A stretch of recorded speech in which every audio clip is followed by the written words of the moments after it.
आज महाभारत के रण की एक शाम और गुजरी। आज हस्तिनापुर की दीवारें फिर थोड़ी बिखरी। बाणों की शैया पर पड़ा पड़ा बस प्रहरों को ही गिनता हूं और दूर कहीं से कुरुक्षेत्र की आवाजों को सुनता हूं। भूत, भविष्य और वर्तमान के सब हिसाब कर डाले मैंने। कुछ कुरेदे घाव पुराने और ये बाण निकाले मैंने। अर्जुन ने भी बिन गिनती के मुझ पे बाण चलाए। इनको देख देख मेरा मन हर्षित हो जाए। सबने बाणों से पीड़ा ली, मैंने सुख पाया है। कुरुक्षेत्र का पाप मेरे हिस्से भी तो आया है। रोज रात को आते हैं दोनों दल बारी बारी। सुन लेता हूं दोनों की ही खिचपिच मारा मारी। कहता भी हूं ना अब मुझ में जोश बचा ना शक्ति। सोने क्यों नहीं देते हो मुझको, मिल जाने दो मुक्ति। पर मैं भी कौन सा मुक्ति के रास्ते पर चल पाया हूं। इच्छा मृत्यु है पास मेरे, पर जीता ही आया हूं। जितने बाण चलाए जीवन भर सब लौट के आए। ना भूख आई ना नभ पाया, बाणों के आसन ये पाए। फिर भी इच्छा मृत्यु को निज हाथ रखे बैठा हूं और रोज किसी नए समाचार की बाट तका करता हूं। आज भी शायद धर्मराज का रथ आता दिखता है। देखे आज विधाता कैसा नया दृश्य लिखता है।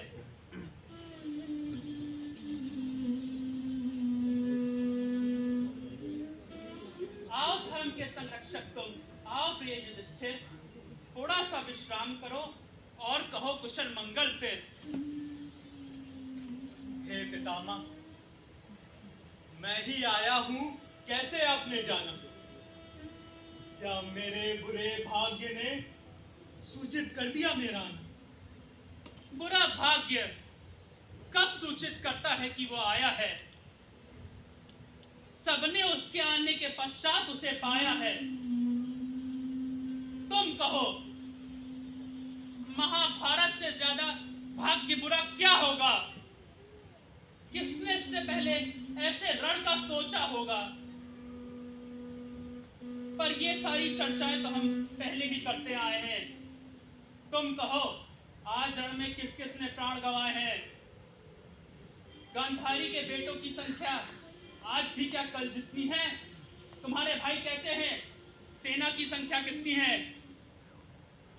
क्या कहूं पितामह, आज बहुत भारी अनहोनी हुई। जो हो संभव तो आज से हमको वीर कहे ना कोई। दुर्योधन के योद्धाओं ने अर्जुन को रण में खींचा, फिर पीठ दिखाकर भागे। अर्जुन ने कर डाला पीछे।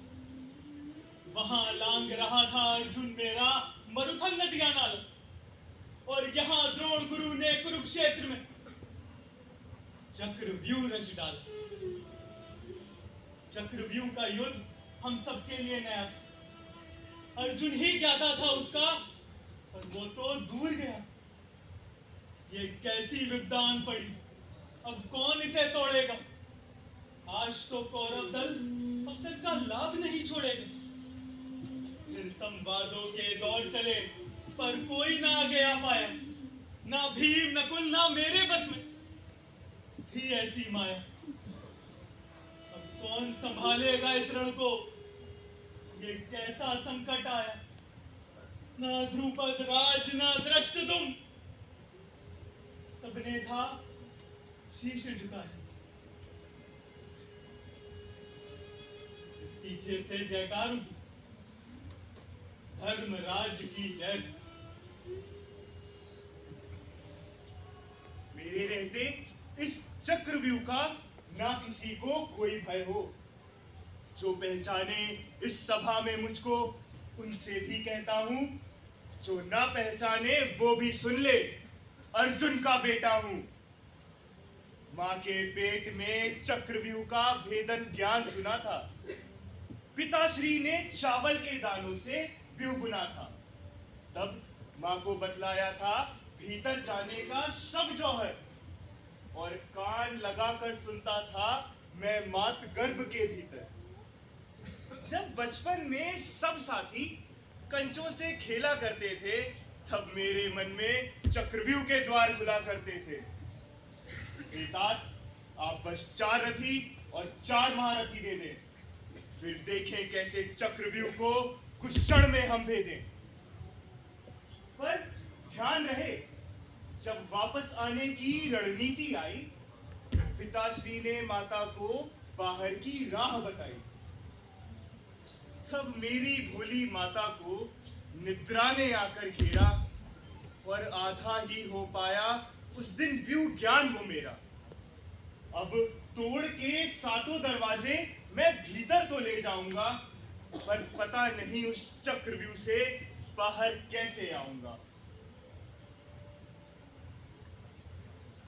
तब भीम ने राह दिखाई, हम तेरे पीछे आएंगे। व्यूह के द्वार खुले तो उनके बीच में डट जाएंगे। हम सारी पांडव सेना ले तेरे संग युद्ध करेंगे, उस अहंकार को तोड़ेंगे, उस व्यूह को ध्वस्त करेंगे। तू हमको भीतर लेकर जा, हम तुझको बाहर लाएं। हम सर्वश्रेष्ठ योद्धा हैं सारे, तेरे प्राण बचाएं। हे भीम, कही ये बात कटी।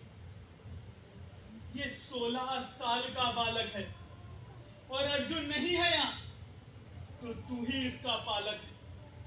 हम सबके रहते ये कैसे इस चक्रव्यूह में जाए? धिक्कार हमें होगा जो इसको जरा आंच भी आए। ये तात, कहीं ना बात ही, वो बोला हाथ होकर। माना मैं बालक हूं, पर आया हूं निश्चित होकर। जो काम किया जाना था सर्वश्रेष्ठ अर्जुन के द्वारा, जाएगा अर्जुन का बेटा, काम करेगा सारा। इसमें कोई नई बात नहीं, ये तो होता आया है। जो काम पिता ना कर पाया, बेटा वो करके आया है। अब आप करें ना समय व्यर्थ और युद्ध का शंख बजाओ। मैं आगे आगे चलता हूं, सब पीछे पीछे आओ। तू चल बेटा आगे आगे, हम पीछे से आएंगे। तेरे ताऊ चाचा अपनी जान लगा कर जाएंगे, पर तुझ पर राज नहीं आएगी, ऐसा यत्न हमारा।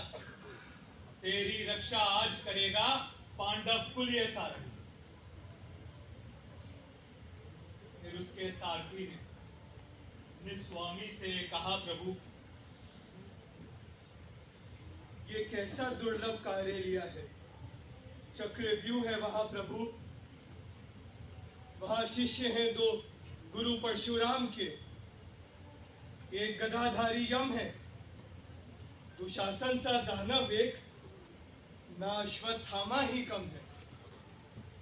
फिर चक्रव्यूह सा व्यूह है स्वामी, हर क्षण रथ में घूमेगा। इस क्षण एक पे वार करोगे, अगला क्षण दूजा होगा। द्वार मिलेगा ना भीतर का, व्यूह निरंतर फैलेगा। हर स्तर पर एक महावीर है, कठिन परीक्षा जो लेगा। जो जैसे तैसे करके भीतर का रास्ता मिल भी जाए, है घोर अनिश्चितता ये कि अगले स्तर सामने क्या आए। हर स्तर पर संरचना व्रत की घनी ही होती जाएगी। मार्ग मिलेगा ना आगे का, शक्ति घटती जाएगी। मैं मान भी लूं कि आप व्यूह के अंतिम स्तर तक जाओगे, तत्पश्चात है अर्जुन सुत तुम बाहर कैसे आओगे? 16 वर्ष आयु स्वामी, आप अभी बालक ही हो। ये रण असली, ये शस्त्र भी असली, क्रीड़ा नहीं है ये प्रिय प्रभु। तुमको इस युद्ध में रथ चालन की आज्ञा दे दी है किसने? तुम तो अपने घोड़े लेकर निज घर को प्रस्थान करो। खेत में जाके हल जोतो, खाओ पियो, आराम करो। वहां ना तो बाण होंगे, ना चक्रव्यूह साव्यूह होगा। सुख शांति से रहना, ना मृत्यु का भय होगा। ऐसे चक्र पदम व्यूहों को जिनसे सब यूं डरते हैं, हम जैसे बालक क्रीड़ा में रोज तोड़ा करते हैं। 16 वर्ष की आयु को न कम आंको हे रथ चालक। राम प्रभु भी 16 के थे, किया ताड़िका का था वध। वर्ष 16वें में आकर ही वीर जन्म एक लेता है। छूटती बालकपन की पीड़ा और युद्ध प्रलोभन देता है। तुमको जो मेरे इस रथ का चालक बनना है मानव, तो व्यू का भय त्यागो और मेरी रणनीति को सुनो। अब मैं बाण नहीं छोड़ूंगा उस पर जो मेरे आगे होगा। मेरे लक्ष्य पे उसके दाएं बाएं का योद्धा होगा। एक ही बार से रिक्त करूंगा स्थान में दाएं बाएं का। व्रत जो घूमेगा तो मेरे आगे द्वार खुला होगा। क्रम ये यूं ही चलेगा जब तक रिक्त स्थान ना बढ़ जाए। स्थान इतना बनाना है कि रथ अपना भीतर जाए। फिर मेरे एक संकेत पर तुम निज अश्व हवा से कर देना। इससे पहले व्रत वो घूमे, व्यू प्रवेश तुम कर लेना। इस नीति से हम द्वारों को व्यू के तोड़ेंगे साथी, और पीछे से ताक्षरी ले आएंगे रथी महारथी। फिर युद्ध के मध्य में जाके सबको बारी बारी ललकारूंगा। इन्हीं भुजाओं से पिताश्री का एक एक शत्रु मारूंगा। एक बार जो हो प्रवेश तो बाहर तो आ जाएंगे। मारेंगे, पटकेंगे और कुछ तो उत्पात मचाएंगे। लो धनुष उठाया ये मैंने, तुम लो लगाम निज हाथ अपने। अब शुरू हो गया चक्रव्यूह का रण इस महाभारत में।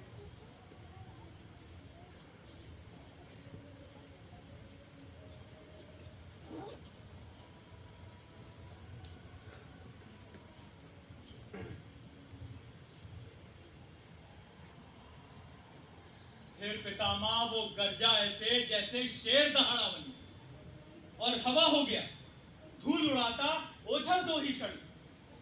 बस धूल दिखी, हड़कंप मचा, हम भागे पीछे पीछे, और वो चक्रव्यूह में घुसा चला गया। रतियंचा को खींच, कौरव दल में शोर मचा। ये अर्जुन कैसे लौट आए? वो तो कहीं कोसों दूर था। है ये कैसी माया? बाणों की ऐसी चोट केवल अर्जुन देता है। कोई चिल्लाया नहीं है अर्जुन, ये उसका बेटा है। अर्जुन के रहते भारत में अर्जुन का जन्म हुआ है। आज महाभारत का रण कुछ ऐसे धन्य हुआ है। क्या फिर मन्यु सफल हो गया उस चक्रव्यूह खंडन में?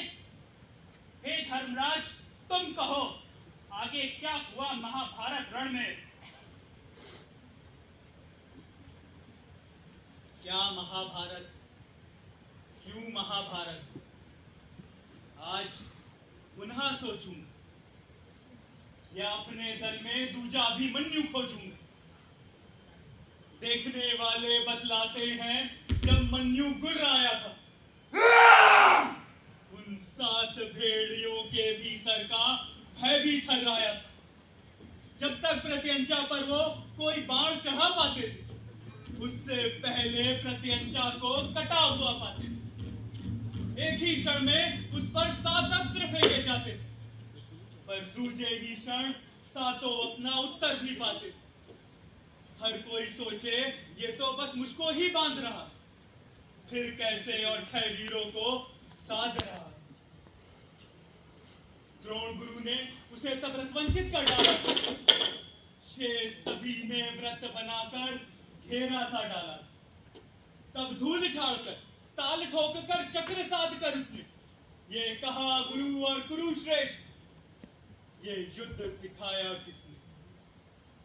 मैं अश्वहीन और शस्त्रहीन एकाकी मध्य खड़ा हूं।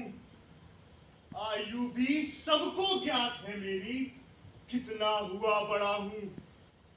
और आप सभी हैं महाभट, शस्त्र सुसज्जित सारे। क्या सही है 7 लड़ाके मिलकर एक बालक को मारे? कोई ये ना सोचे कि पार्थपुत्र मृत्यु से घबराया है।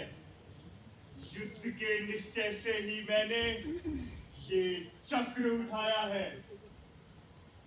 कोई पिता का गुरु यहाँ पर, कोई पिता का भ्राता, कोई पिता को मित्र कहे, तुम सबसे मेरा नाता। तुम सबने अब तक शौर्य भरा एक जीवन अपनाया है। वीर सभाओं में सारी निश्चित परिचय पाया है। फिर क्यों अपने इस गौरव पर तुम यूं छींट लगाना चाहो? युद्ध को मैं तत्पर हूं, लेकिन बारी बारी आओ। तब पीछे से गर्जा दुर्योधन, ओ बालक, बहाते कम कर। जो वीर धर्म सीखा है तूने, अब उसका पालन कर। ये रणभूमि है, इसमें वाद विवाद नहीं होते हैं। यहाँ अवसर ढूंढे जाते हैं, संवाद नहीं होते हैं। जहाँ एक हाथ में शस्त्र, एक में मौत के लिए सब आते, और तू करता है धर्म, आयु और संबंधों की बातें। खुद तेरे पिताश्री ने रण का धर्म कौन सा माना, जब और शिखंडी की लेकर बांधे थे भीष्म पितामह। ये तेरा बुरा भाग्य है जो आज यहाँ तू आ पहुंचा।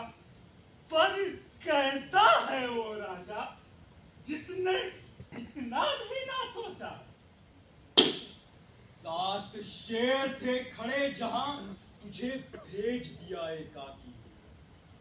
उस लाखों की सेना में कोई वीर बचाना बाकी। पर अब इस रण का सत्य यही है, एक तू, हम 7, तेरा अंत सुनिश्चित कर ही देगा ये अनुपात। और याद रहे मन्यु तुझको, तू है अर्जुन का बेटा। ऐसे लड़ना जैसे लड़ता खुद अर्जुन जो यहाँ होता। हम 7 रहे, 70 रहे, या हो हम 7,000, तू होकर भय से मुक्त, चलाना हम सब पर तलवार। ये देख, गदा और खड्ग लिए हम सारे ही आते हैं। हम भी देखें केशव शिष्यों को क्या क्या सिखलाते हैं। है यही बात तो तुम ही था। ये पहला वार संभालो। किस धातु की है गदा तुम्हारी, मुझे आज बता दो। उसके बाद पितामह जो हुआ वो अद्भुत सा था। सारा कुरुक्षेत्र ही स्थिर था, मानो पत्थर का था। जो जहां खड़ा वो वही जमा, सब उस ओर टकटकी बांधे। जहां आदि शक्ति मन्यु था, कौरव थे बाकी आदि। फिर साए साए कर पंजा घूमा, उड़ी धूल की आंधी। तब नील गगन तक जा पहुंची थी तलवारों की चांद। जो निज भाषा में एक दूरी पर सरसर धरती घूमे, क्यों एक पांव पर रहकर पाले डाले अभिमन्यु। वो मारे संभले, फिर मारे, फिर संभले, फिर वार करे। वो भी पर्वत सा जवाब, एक सहे और 4 करे। क्या गुरु श्रेष्ठ, क्या गुरु श्रेष्ठ, क्या गुरु पुत्र, क्या अंगराज। सब वीरों का बल परखेगा श्री कृष्ण का ये चेला आज।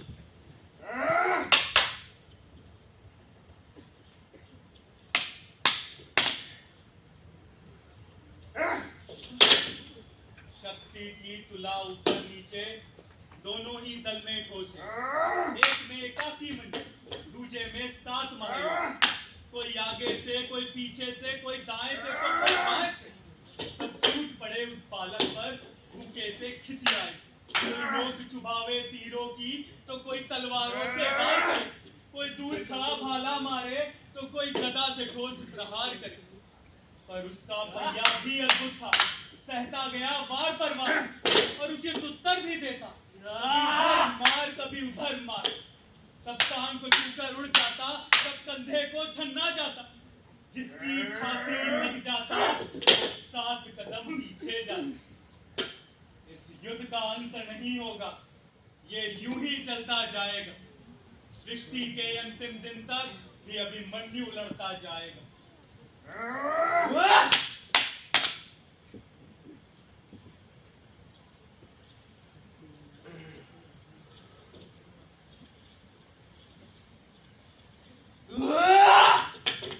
लेकिन भौतिक संभाव्यता को कोई कैसे झुठलाता? उन 7 लड़ाकों के आगे वो बालक कब तक टिक पाता? वो जीवन भर लड़ते आए और बालक का था पहला रण। पीछे हटने का प्रश्न नहीं, मन में करके लाया था प्रभु।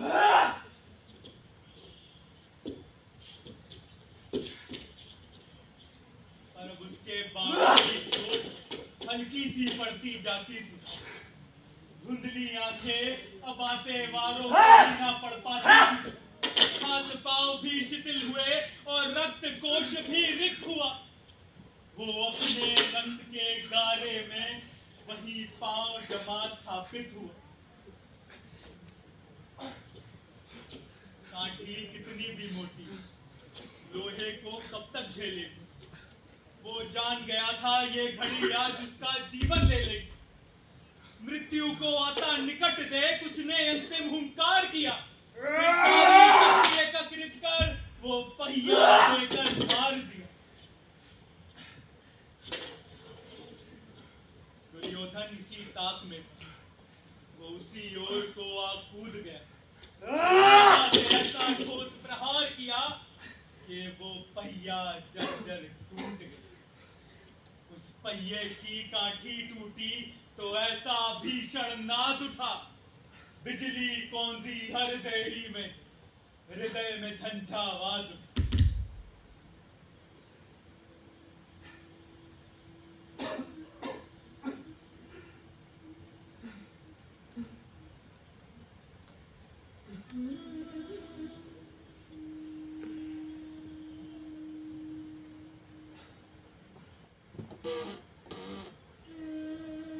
काश उठकर अपने रथ का दूजा पहिया ले आता। काश मैं स्वयं जाकर उसको अपने रथ का पहिया दे आता। पर जो अब होगा वो नियति है। इसे ऐसे ही होना था। जो वर जयद्रथ ने मांगा था वो दिवस आज ही होना था। हम चारों भ्राताओं पर भी वो एक अकेला था भाई। हम उसको लांग नहीं पाए। लगा चुके थे शक्तिशाली। एक क्षण को सोचा भी मैंने कि इसके पैरों पर जाऊंगा। बस आज मुझे तू जाने दे, कल खुद बंदी बन जाऊंगा।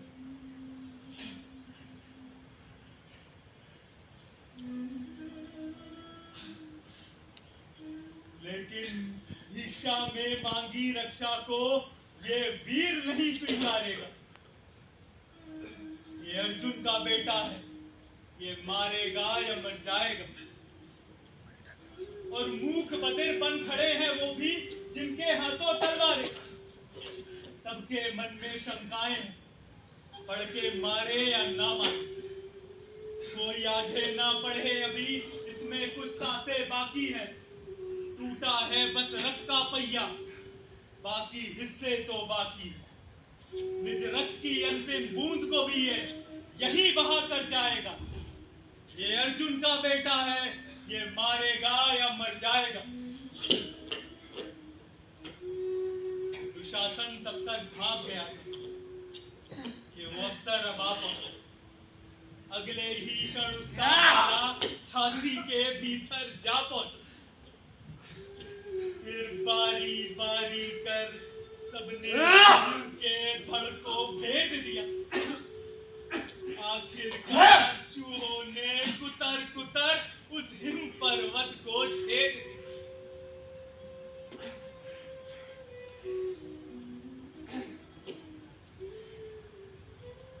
पर उसके मुखमंडल पर था पीड़ा का कोई भाव नहीं, उसको विचलित कर पाता ऐसा कोई भाव नहीं।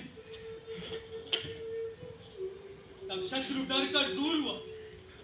क्या ये फिर से खड़ा हो जाएगा?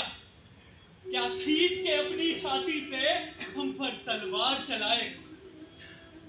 पर उसने सबको हाथ जोड़कर अपना अंतिम नमन कहा, फिर पिता श्री को स्मरण किया और अपना अंतिम वचन कहा।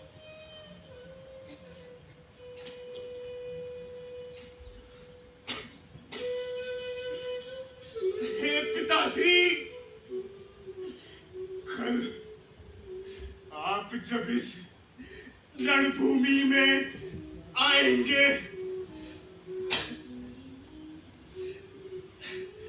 तो मेरे रक्त के गारे ही अंतिम प्रमाण रह जाएंगे। जब आप यहां से गुजरेंगे तो कुछ पल को ही रुक जाना। ये गारे कुछ बतलाएंगे। इनकी बातें भी सुन जाना। ये बतलाएंगे कि पुत्र आपका रणभूमि में खड़ा रहा, शत्रु की गिनती जो भी हो वो हिम पर्वत सा अड़ा रहा, मृत्यु के अंतिम तक भी उसने ये युद्ध किया। वो सर्वश्रेष्ठ अर्जुन का बेटा है, इस रण में सिद्ध किया।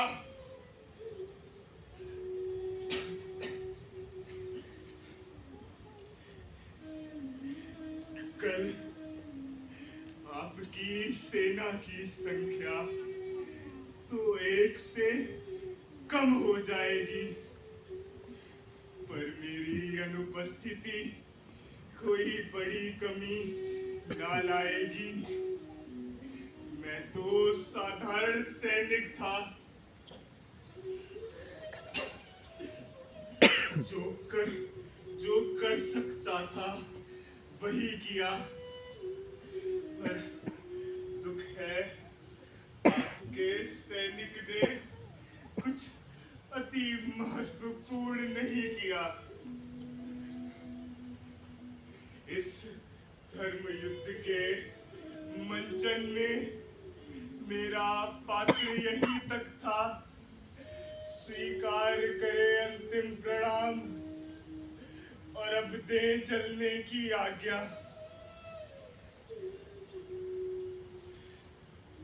ऐसा कहकर वो वहीं गिरा। मिट्टी में मिट्टी जा पहुंची और मन्यु के परम पलायन की वो दुखद घड़ी अब आ